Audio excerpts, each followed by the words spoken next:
12 de julio de 1998. Stade de France, París. El planeta entero contiene la respiración. Es la final de la Copa del Mundo entre la anfitriona, Francia, y la vigente campeona, Brasil. La tensión es casi insoportable. Y entonces, 72 minutos antes del pitido inicial, un simple trozo de papel desata el caos. Es la alineación oficial de Brasil, que llega a la sala de prensa. Los periodistas la leen una y otra vez, incrédulos. El nombre que todos esperaban, el del mejor jugador del mundo, el de Ronaldo Nazario, simplemente no está. La noticia corre como la pólvora. En las cabinas de transmisión, los comentaristas balbucean. En las gradas, un rumor de confusión se extiende como una ola. El mundo del fútbol entra en un estado de pánico colectivo. ¿Dónde está Ronaldo? ¿Qué ha pasado con el fenómeno? A poco más de una hora, para el partido más importante del año, la mayor estrella del fútbol se había desvanecido. El verano de 1998. El mundo entero mira hacia un solo lugar, Francia, la final de la Copa del Mundo.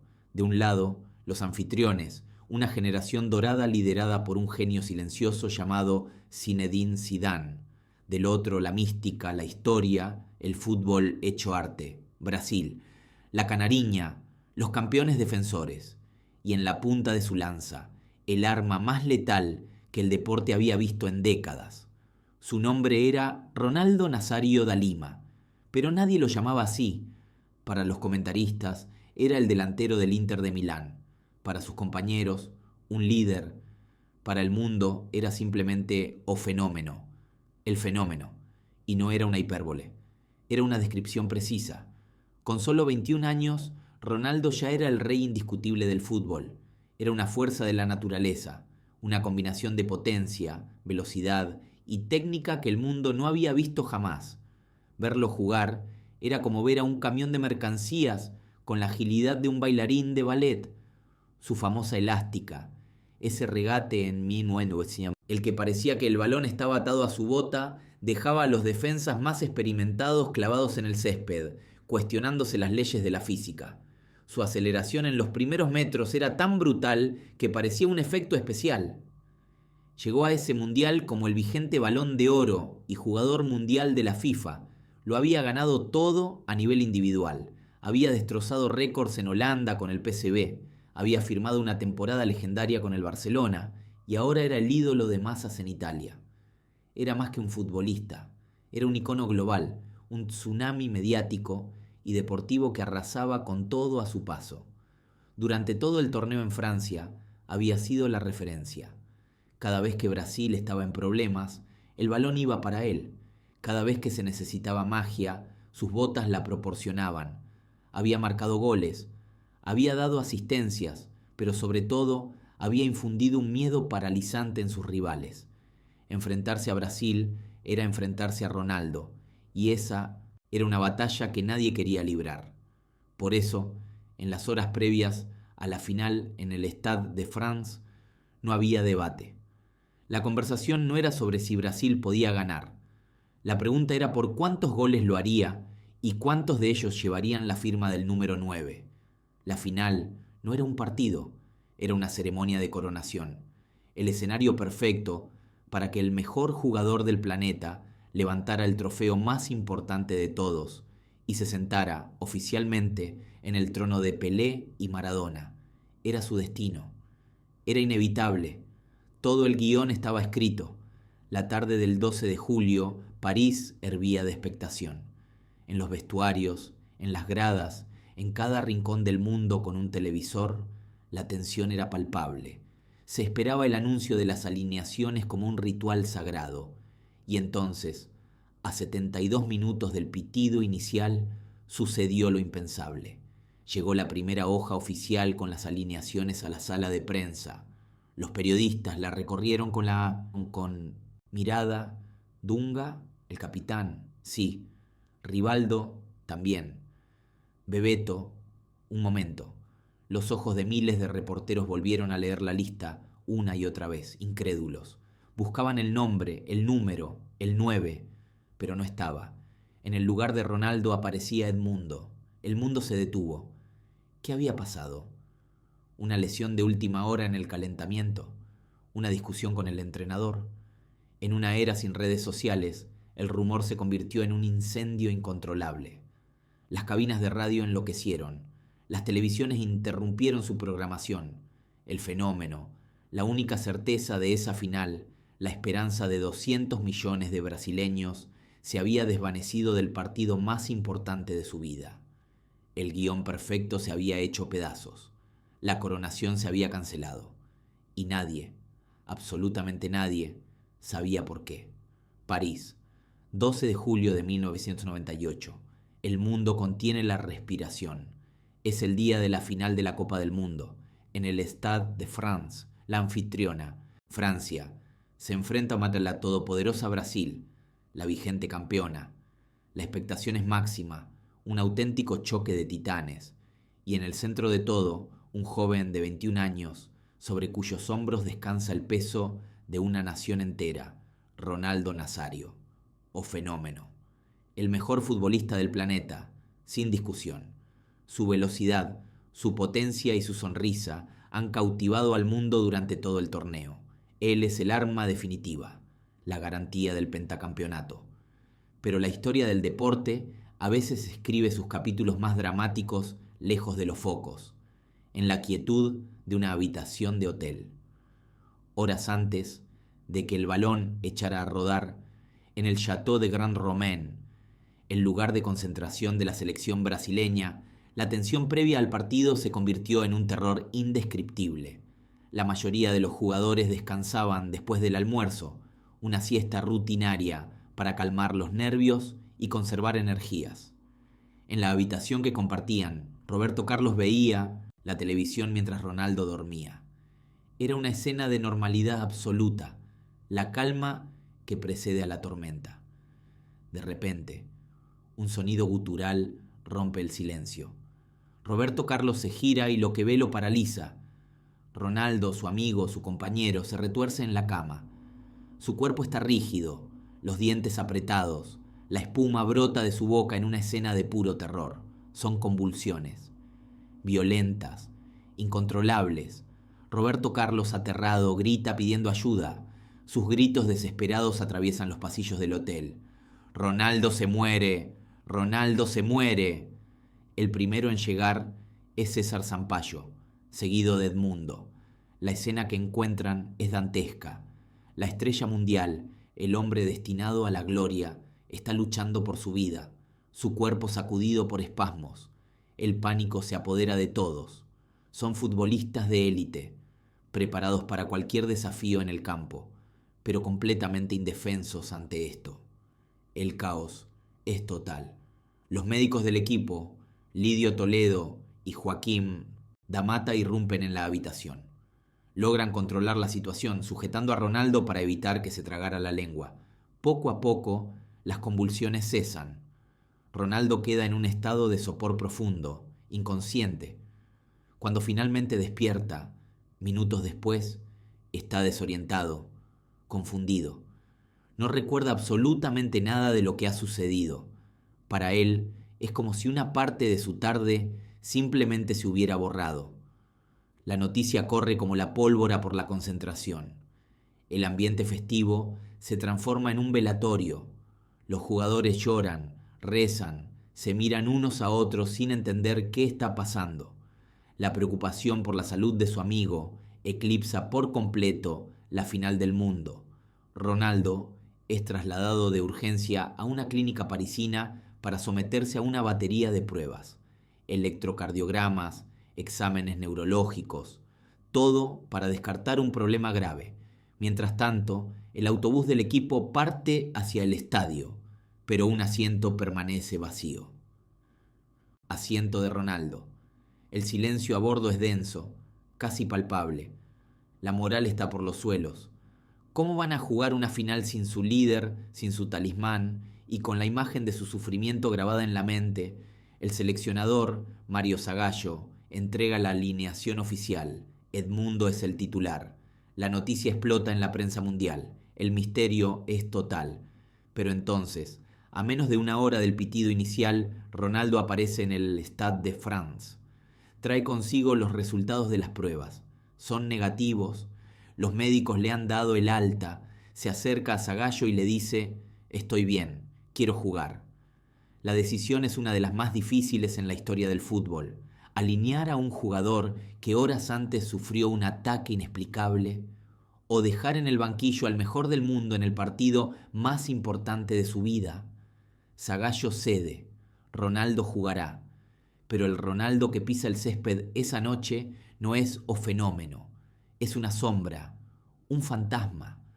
Vaga por el campo, ausente, desconectado del juego, como si su cuerpo estuviera allí, pero su mente y su espíritu se hubieran quedado en aquella habitación de hotel. Brasil, despojada de su alma, es arrollada por la Francia de Zidane. El sueño del pentacampeonato se desvanece en una noche que pasará a la historia no por el resultado, sino por el misterio que la envolvió. Un misterio que comenzó con un grito de pánico y una convulsión que sacudió al mundo del fútbol. El sonido agudo de la sirena se desvanecía en su mente, reemplazado por el olor aséptico de los pasillos del hospital. Fue trasladado de urgencia, su mundo reducido a un borrón de rostros preocupados y luces de neón parpadeantes. Una vez dentro, el verdadero asedio comenzó. No era un asedio de la enfermedad, al menos no todavía, sino uno de máquinas y preguntas. Lo conectaron a un laberinto de cables y electrodos, mientras el zumbido monótono de un escáner de resonancia magnética se convertía en la banda sonora de su incertidumbre. Los neurólogos, con sus batas blancas y expresiones indescifrables, hablaban en un lenguaje que no podía comprender, mencionando términos como actividad sináptica anómala y pruebas de respuesta motora. Cada prueba era una nueva puerta a un laberinto aún más profundo, y ninguna parecía llevar a una salida clara. Mientras su cuerpo era mapeado y su cerebro analizado píxel por píxel, el mundo exterior no esperaba. La maquinaria de las relaciones públicas y los negocios es mucho más implacable que cualquier enfermedad. Su teléfono en manos de su asistente vibraba sin cesar. Eran los patrocinadores. Habían invertido millones en su imagen, en su rendimiento, en su fiabilidad. Y ahora, la fiabilidad se había evaporado. Querían respuestas. No mañana, no la próxima semana, ahora.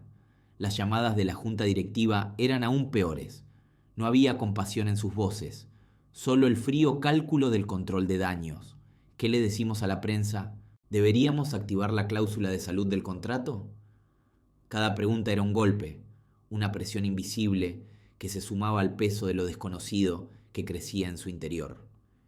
Y en ese vacío de información, en el silencio de los médicos y el pánico de los ejecutivos, las teorías comenzaron a florecer como maleza en un jardín abandonado. La especulación se convirtió en un monstruo de 1000 cabezas. Los medios más serios apuntaban a lo obvio, un colapso por agotamiento extremo. El estrés, decían, finalmente le había pasado factura.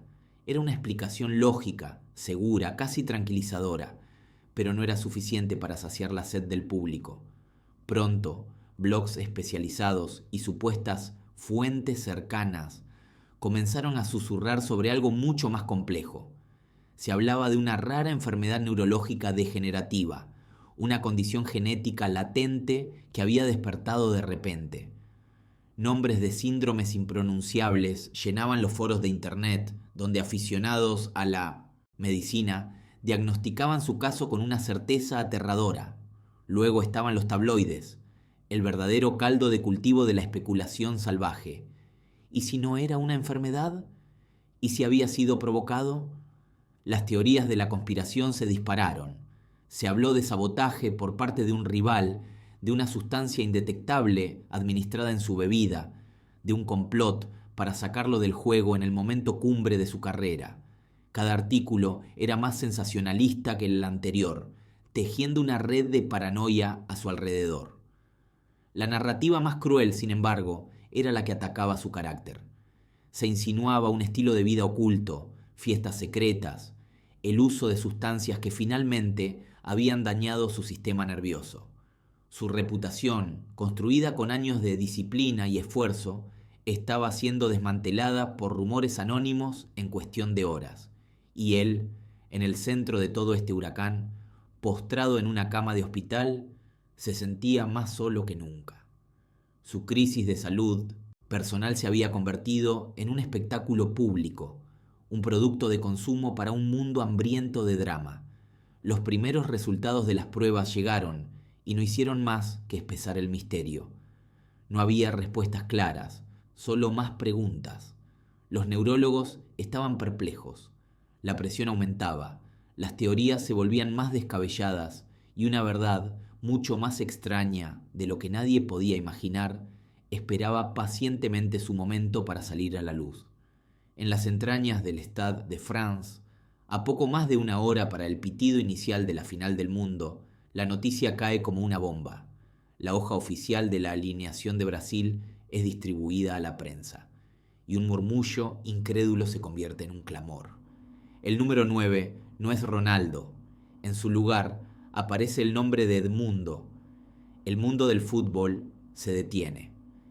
En las cabinas de transmisión, los comentaristas se miran sin entender. En las gradas, los aficionados brasileños, con sus camisetas amarillas y la cara pintada, pasan de la euforia a la confusión y luego al pánico. ¿Dónde está el fenómeno? El mejor jugador del planeta, la punta de lanza de una nación entera, borrado del partido más importante de su vida. Los rumores vuelan como pólvora.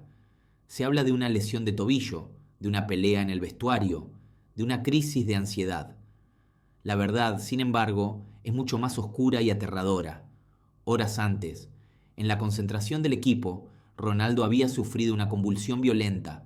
Su compañero de cuarto, Roberto Carlos, gritó pidiendo ayuda mientras el cuerpo del delantero se sacudía incontrolablemente. Fue una escena de puro terror. Inmediatamente fue trasladado a una clínica en París. El diagnóstico médico fue tajante, unánime e inapelable. Ronaldo no podía, bajo ninguna circunstancia, jugar al fútbol. Su salud estaba en riesgo. El cuerpo técnico, liderado por el veterano y supersticioso Mario Zagallo, no tuvo más opción que aceptar la realidad. La final se jugaría sin su estrella. Pero la historia no termina ahí. Desafiando la lógica y la medicina, algo se encendió dentro de Ronaldo. Tras someterse a una batería de pruebas neurológicas que no mostraron ninguna anomalía, y sintiendo que las fuerzas volvían a su cuerpo, tomó una decisión que cambiaría la historia de los mundiales. Abandonó la clínica, se subió a un coche y puso rumbo de vuelta al estadio. No iba como un espectador, iba a reclamar su lugar. Imaginen la escena en el vestuario brasileño. La atmósfera es de funeral. Los jugadores intentan asimilar el golpe y prepararse mentalmente para una batalla sin su general. De repente, la puerta se abre. Es Ronaldo. Vestido con el chándal del equipo, con una mirada de determinación que roza la locura, camina directamente hacia Mario Zagallo. El silencio es absoluto. Todos los ojos están fijos en ellos dos. No fue una súplica, fue una declaración. Con voz firme, Ronaldo le dijo a su entrenador que los exámenes no habían encontrado nada, que se sentía perfectamente y que iba a jugar. No le estaba preguntando, se lo estaba comunicando. Zagallo, un hombre que lo había visto todo en el fútbol, se encontró en una posición imposible. Tenía el informe de los médicos del equipo en una mano, recomendando reposo absoluto, y frente a él, a su jugador estrella, el mejor del mundo, mirándole a los ojos y exigiéndole jugar en la final de la Copa del Mundo.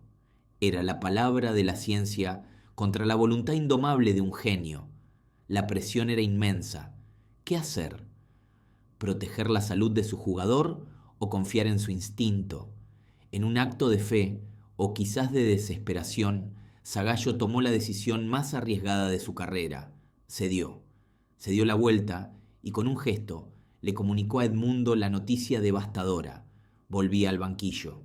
Un miembro del cuerpo técnico corrió por los pasillos del estadio con una nueva hoja de alineación.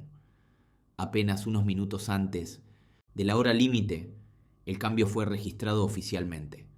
De vuelta en las salas de prensa y las cabinas de comentaristas, el caos se desató de nuevo. Una segunda alineación llegaba a sus manos. El nombre de Edmundo había sido tachado. Y ahí estaba, de nuevo, como si nada hubiera pasado. El número 9, Ronaldo. La incredulidad se transformó en un asombro total. Nadie entendía nada. ¿Era un milagro?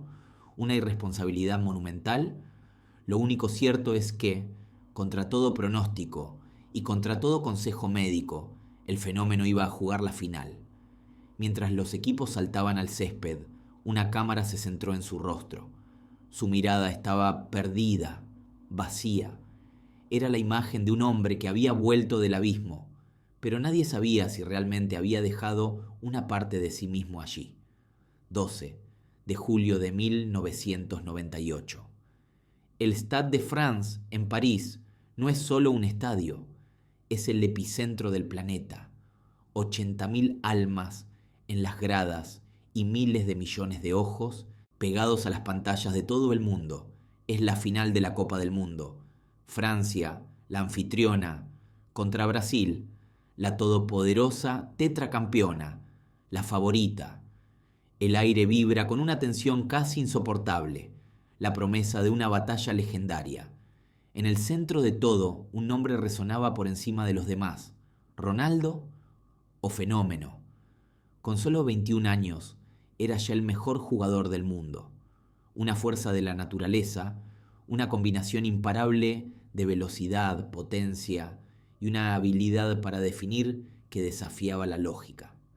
Había llevado a Brasil hasta la final a base de goles y jugadas memorables. La final debía ser su coronación, el momento en que su nombre se inscribiría en oro junto a Pelé y Maradona. El mundo no esperaba ver un partido, esperaba ser testigo de la historia. Pero horas antes del pitido inicial, el guión perfecto se rompió. Surgieron rumores, susurros que se convirtieron en un grito de pánico en la sala de prensa. Ronaldo no estaba en la alineación inicial. ¿Lesión? ¿Enfermedad? El misterio era total. Luego, en una corrección de última hora, su nombre reapareció. Estaba en el 11 titular. El mundo respiró aliviado, pero la duda ya se había instalado. Algo no estaba bien, y entonces saltó al campo. Pero el hombre que vestía la camiseta número 9 no era Ronaldo. Era una cáscara vacía, un eco de sí mismo. Desde el primer minuto fue evidente. No había explosividad en sus piernas, no había chispa en su mirada. Vimos a un jugador deambular, perdido en la inmensidad del campo que tantas veces había dominado. Cada vez que el balón llegaba a sus pies, la magia se desvanecía. Los controles eran torpes, las decisiones lentas. Parecía un invitado en una fiesta a la que no quería asistir. No presionaba, no buscaba el espacio. En el campo, Ronaldo fue una sombra, un fantasma desconectado del juego. El titán que debía devorar el mundo era ahora un espectro vulnerable. Y mientras la gran estrella brasileña se apagaba, otra se encendía hasta cegar al mundo. Zinedine Zidane. El mago francés, hasta ese momento discreto en el torneo, eligió la noche más importante de su vida para dar una lección de fútbol. Con una elegancia suprema, se adueñó del centro del campo. Cada toque era una caricia, cada pase una declaración de intenciones. Era el director de una orquesta que tocaba la sinfonía perfecta. Y en el minuto 27, el dominio francés se hizo tangible. Córner para Francia. El balón vuela hacia el área y allí, elevándose por encima de todos, aparece la calva icónica de Zizou para conectar un cabezazo imparable. 1-0. El estadio ruge. Brasil, aturdido, no encuentra respuestas. Siguen buscando a su fenómeno, pero él no está. Justo antes del descanso, la historia se repite con una crueldad poética. Otro córner, otro balón al área. Y de nuevo, Zinedine Zidane, como un emperador, se eleva y clava el segundo gol de cabeza. 2-0. El partido estaba sentenciado. La segunda parte fue un trámite doloroso para Brasil, un paseo triunfal para Francia. La canariña, huérfana de su líder, se desmoronó por completo. La frustración y la impotencia se apoderaron de ellos. El golpe de gracia llegó en el tiempo añadido, con un contragolpe fulminante que Emmanuel Petit convirtió en el 3-0 definitivo. El pitido final fue una liberación para Francia y una sentencia para Brasil. La alegría desbordada de los anfitriones, campeones del mundo por primera vez en su historia, contrastaba con la imagen desoladora de los campeones caídos. Y en medio de todo, la figura de Ronaldo, con la mirada perdida, simbolizaba la noche más extraña y desconcertante del fútbol moderno. Brasil no solo había perdido, había sido aplastado 3-0 por la Francia de Zinedine Zidane en una de las finales más unilaterales e inolvidables de la historia. Una final definida no tanto por el genio de su héroe, sino por la inexplicable ausencia de su gran protagonista. El pitido final en el Stade de France no solo marcó el final de un partido, sino el comienzo de una herida nacional. En las calles de Brasil, la celebración preparada se convirtió en un silencio sepulcral, un luto colectivo. La derrota por 3-0 ante Francia era dolorosa, pero lo incomprensible, lo que realmente atormentaba a millones de personas, era la imagen del fantasma de Ronaldo deambulando por el campo. El mejor jugador del mundo había sido una sombra. Y la pregunta no era por qué Brasil perdió, sino qué le pasó a su estrella. A las pocas horas de la derrota, el país ya no hablaba de fútbol. Hablaba de un misterio. Y como todo buen misterio, las teorías conspirativas no tardaron en florecer, regadas por la frustración y la incredulidad. La teoría más explosiva, la que se susurraba en las esquinas y se debatía con fervor en los bares, era la del sabotaje. ¿Había sido Ronaldo envenenado? La idea sonaba a película de espías, pero para muchos tenía sentido. Se hablaba de una sustancia desconocida en su comida o su bebida, algo que le provocó las convulsiones horas antes del partido. Los culpables. Las sospechas apuntaban a todas partes. Algunos decían que eran los anfitriones, los franceses, desesperados por ganar la copa en su casa. Otros iban más allá y señalaban a oscuros intereses en el mundo de las apuestas.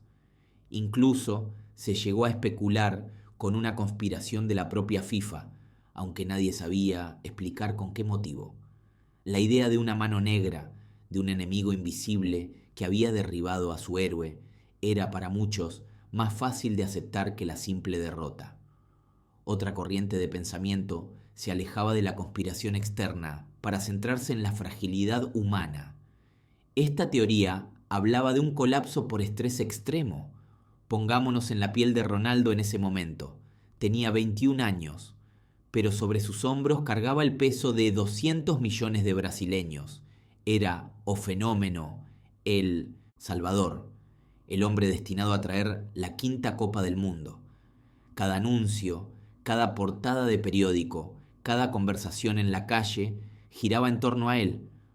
¿Puede la mente humana, sometida a una presión tan colosal, simplemente colapsar? Los defensores de esta teoría sugerían que la convulsión no fue más que la manifestación física de una ansiedad insoportable.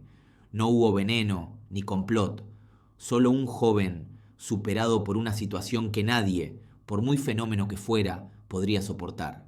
Y luego estaba la tercera vía, la que apuntaba a un error humano, pero no en el campo, sino en la enfermería. Un error médico. Según esta hipótesis, tras sufrir la convulsión, los médicos de la selección brasileña tomaron una serie de decisiones equivocadas. Se habló de la medicación que le administraron en el hospital. ¿Fue el fármaco correcto? ¿La dosis fue la adecuada? Algunos informes sugerían que el medicamento que le dieron para controlar las convulsiones tenía un fuerte efecto sedante. Esto explicaría por qué Ronaldo jugó, pero parecía ausente, lento, desconectado, como si estuviera jugando bajo los efectos de un somnífero. En este escenario no había villanos, solo una cadena de decisiones desafortunadas y quizás negligentes que acabaron costando el trofeo más preciado del mundo. El ruido fue tal, las acusaciones tan graves y el trauma nacional tan profundo, que el asunto escaló a un nivel inimaginable. El Congreso Nacional de Brasil, sí, el Parlamento, abrió una comisión de investigación oficial para esclarecer los hechos de la final de 1998. Testificaron jugadores como Roberto Carlos y Edmundo, médicos, directivos, e incluso se analizaron los contratos de patrocinio, buscando cualquier cláusula que pudiera haber presionado a Ronaldo para jugar en contra de las recomendaciones médicas. Era un espectáculo surrealista. Diputados y senadores interrogando a futbolistas sobre una crisis epiléptica ocurrida en otro continente. Pero al final, tras meses de audiencias y montañas de documentos, la investigación oficial se cerró sin una sola respuesta concluyente. No se encontró ninguna prueba de envenenamiento, no se pudo demostrar una negligencia médica flagrante, y el colapso por estrés, aunque plausible, era imposible de probar. El informe final dejó todas las puertas abiertas y no cerró ninguna, y así el misterio de la final de 1998 permanece, suspendido en el tiempo. ¿Fue una historia de sabotaje, un drama psicológico o una tragedia de errores médicos? Quizás nunca lo sepamos. Lo único cierto es que esa tarde en París, Brasil no solo perdió una Copa del Mundo, ganó una leyenda, una herida y una pregunta eterna que todavía hoy resuena en la historia del fútbol. París, 12 de julio de 1998. El mundo contiene la respiración. Es la final de la Copa del Mundo entre la anfitriona, Francia, y la todopoderosa Brasil. En el centro de todas las miradas hay un solo hombre, Ronaldo Nazário, o Fenómeno, el mejor jugador del planeta, destinado a levantar el trofeo. Pero horas antes del pitido inicial, el guión se rompe de la forma más dramática e inesperada. El pánico estalla cuando la primera hoja de alineación oficial sale a la luz y su nombre no está. Los periodistas corren, los teléfonos no dejan de sonar. ¿Qué ha pasado con la estrella? En la concentración brasileña, el caos es absoluto. Se susurra sobre una crisis nerviosa, un ataque de ansiedad, una lesión de última hora. La verdad, que se iría conociendo a cuentagotas, era mucho más escalofriante. Ronaldo había sufrido una violenta convulsión en su habitación de hotel. Su compañero, Roberto Carlos, lo encontró entre espasmos y gritó pidiendo ayuda. Tras ser trasladado de urgencia a un hospital y someterse a pruebas neurológicas, ocurrió lo impensable. El propio Ronaldo llegó al estadio y declaró que estaba en condiciones de jugar. Entró en el 11 titular en el último minuto. Pero en el 1900, Campo no era él, era una sombra, una figura fantasmal vagando por el césped con la mirada perdida. Francia arrolló a Brasil y se coronó campeona. Las preguntas, sin embargo, siguen flotando en el aire más de 2 décadas después. ¿Fue la presión insoportable? ¿Una reacción médica adversa? ¿Una conspiración? Aquel día, el mundo vio cómo el mito se convertía en hombre, recordándonos la aterradora fragilidad que se esconde incluso detrás de los más grandes héroes.